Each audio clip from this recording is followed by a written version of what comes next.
Blue 88. Blue 88 was a blue-colored pill that was a mix of calming drugs, mainly barbiturates such as sodium amytal, used to treat American soldiers in the Second World War who suffered from battle fatigue. In most cases, it was used to induce sleep. Use during World War II. A public broadcasting service piece called Battle of the Bulge from the American Experience series, which was broadcast in 1994, provided an overview of the use of this pharmaceutical. This documentary, produced by Boston, Massachusetts WGBH Educational Foundation, reviewed the pivotal World War II German offensive in the Ardennes of Belgium in 1944–1945. The following is a summary of the transcript that relates to this drug. Because of increasing losses during the Ardennes offensive, the Allied forces began to suffer from a shortage of soldiers. Those not severely wounded or suffering from battle fatigue were encouraged to return to the front lines. 103rd Medical Battalion Special Troops Dental Officer of the 28th Infantry Division, Captain Ben Kimmelman, was active in the medical corps and witnessed the effects of the battle. Men who were wounded and were redeemable were in a very bad position. There was a kind of a merciless rule about sending them back in if they are able to go. And as far as they could tell, it would be repeatedly if they weren't killed or so badly wounded that they were destroyed. It's very hard to forget the expressions on their faces. They have a kind of a hollow-eyed, lifeless, slack-jawed expression, and they almost don't see you as you go by. It's almost as though they are going to a hopeless doom, and there's a phrase for these men. They were called ragmen.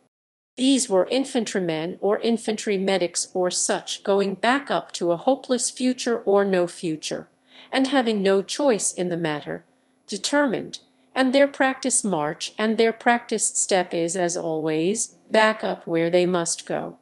1 out of 4 soldiers wounded during the Battle of the Bulge were classified as psychiatric casualties. Captain Kimmelman continues. People who were not necessarily severely wounded but who were no longer in charge of themselves, they would put them in a detachment or an installation to put them through a kind of a very quick and dirty process in which they were given sodium amytal or one of these other, it's a sort of a truth serum thing, but it was in the form of tablets. And this would give them a very deep, deep sleep, sort of almost a trance-like sleep, for 24, sometimes or 48 hours. During this time, enlisted men and myself would sometimes go by. We had to supervise it, because there'd be screaming and they would be deep, deep asleep, and there'd be terrible expressions of their fear and their fright.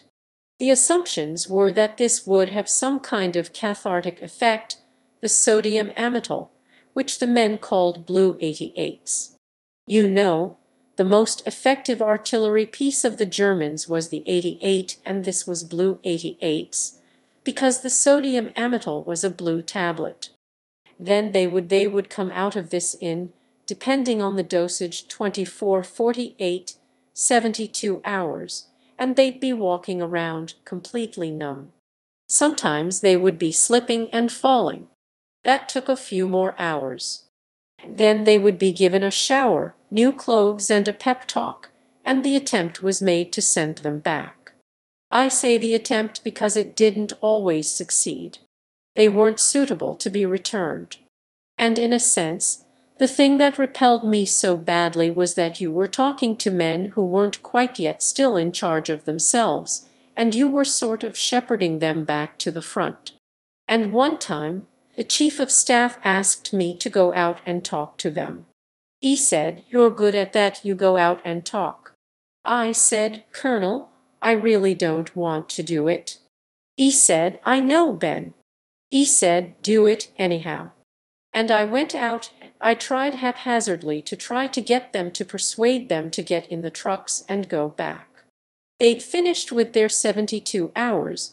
They'd gotten their clothes, and they just looked at me. and half of them looked as if they couldn't focus. And finally one of them said, "Don't you guys understand? If you can still walk and see, they'll keep shipping you back." So I didn't do that again, and I told my commanding officer I wouldn't.